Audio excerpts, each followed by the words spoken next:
Ministério Público sidang identifica autor principal do caso esquema call center.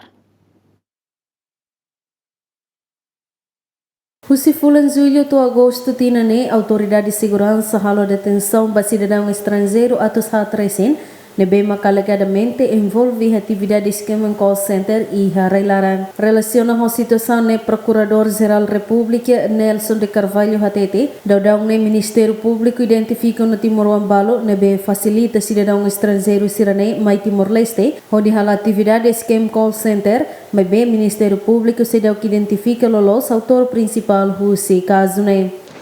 Balo identifica, mas ana só o autor principal nem que to agora se dá tiha balo hetandone balo hane santia sira bye nem mas lá níamos nimak nain mas foi pronto ele identifica pita caráter na reto somehow dem itu buat terceiro Ministério Público ni lima sempre investigação também foi ainda dar no se pensi psi mos halo detenção basira halo apreensão para serviçação itu. Are que envolvemos você? Ini orang tene.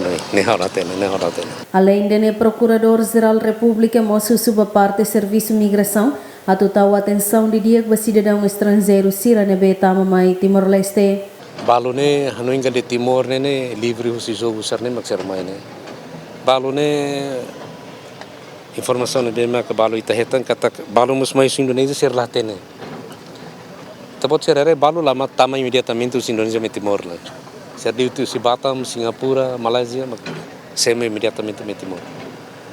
Tamane me kita hamus susuga colega ser imigração para tu tomar atenção dane. Tomar atenção ser wanhira ser tama mai ne hare ser nia país de origem ser mai ne mais ne. Ser beluza pasporte em China, pasporte Indonesia, me ser tama ne mais ne. Pelare ne migração ser serviço para belatan. Bastante mana tem ser atene di dia. Também informação ne balo mus pemain lama. Pemain lama ainda vai. Informação ne kita itu. Husi arguido atos hatrese nebe maka autoridade de segurança detém Ministério Público acusa sira o crime associação criminosa, burla informática, jogo ilícito no branqueamento capital.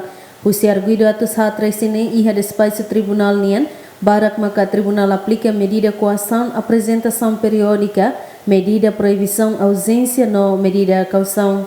Santina de Jesus, Jacinto Fuca, GMN.